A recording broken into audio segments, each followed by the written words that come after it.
Episode 2, Crime Scene Cleaning Behind the Tape. Hello and welcome to the SRS podcast. In today's episode, we're diving into a fascinating yet often misunderstood area of specialist cleaning, crime scene cleaning. Now, when most people hear crime scene, they picture something straight out of a detective show, police tape, forensic investigators, and maybe a few dramatic interrogations. What people don't often think about is what happens after the investigation is over. Once the police have finished their work and the evidence is collected, someone has to clean up the aftermath. That's where we come in. Crime scene cleaning is about more than just tidying up. It's a specialized field that requires a deep understanding of biohazards, strict adherence to regulations, and a level of professionalism that goes far beyond your typical cleaning job. Today, I'm going to take you behind the tape and show you what really happens when we're called to a crime scene. We'll talk about the unique challenges of cleaning up after crimes, the meticulous processes we follow to ensure safety, and the emotional resilience it takes to work in this field. Whether it's a violent assault, a burglary gone wrong, or even an unattended death, every crime scene tells a story. And our job is to step into that story, clean up what's left behind, and help people move forward. So, let's get started. If you've ever been curious about what happens behind the scenes of crime scene cleaning, this is the episode for you. Now, when we talk about crime scene cleaning, it's important to understand just how complex these jobs can be. A crime scene isn't just a mess. It's often a biohazard. Blood, bodily fluids, and other materials left behind after a crime can carry pathogens that pose serious health risks. These hazards aren't always visible to the naked eye, and cleaning them requires specialized training, equipment, and a meticulous attention to detail. But the challenges don't stop there. Every crime scene is unique.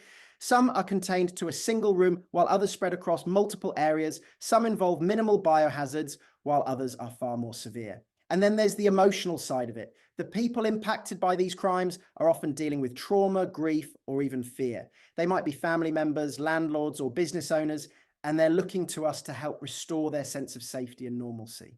So how do we approach a crime scene? It all starts with a thorough assessment.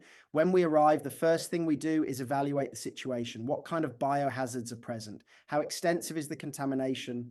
Are there any structural damages or other hazards we need to be aware of? This assessment helps us develop a plan of action that's tailored to the specific needs of the scene. Once we've assessed the situation, it's time to suit up. Personal protective equipment, or PPE, is absolutely essential for this kind of work. This includes full body suits, gloves, masks, and sometimes respirators. The goal is to protect ourselves from exposure to harmful substances while ensuring we can do the job effectively. The cleaning process itself involves multiple stages. First, we remove any visible biohazards. This might include blood, tissue, or other materials left behind after the crime. Next, we disinfect the area using industrial-strength chemicals designed to neutralize pathogens. These aren't the kinds of cleaners you can buy at your local supermarket. They're specially formulated for biohazard remediation. In some cases, we need to remove and safely dispose of contaminated materials like carpets, furniture, or even sections of walls or flooring. This is done following strict regulations to ensure everything is handled and disposed of safely. Finally, we conduct a thorough inspection to make sure no biohazards remain.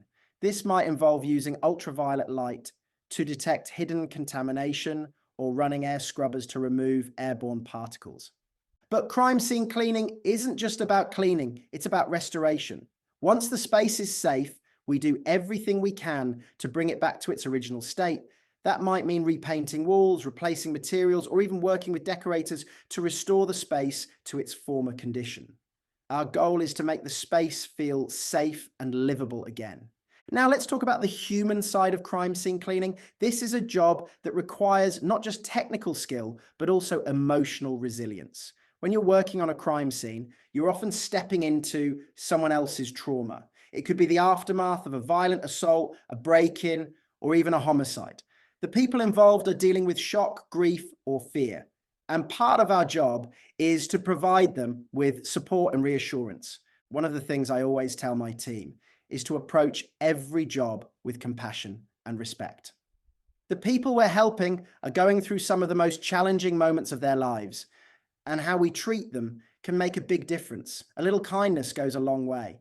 But this work isn't just hard on the people we're helping, it can also take a toll on us. Crime scenes can be emotionally intense, and it's not uncommon for cleaners to carry the weight of what they've seen. That's why mental health is such a big focus for our team. We check in with each other, offer support, and make sure everyone has access to the resources they need to cope with the challenges of the job.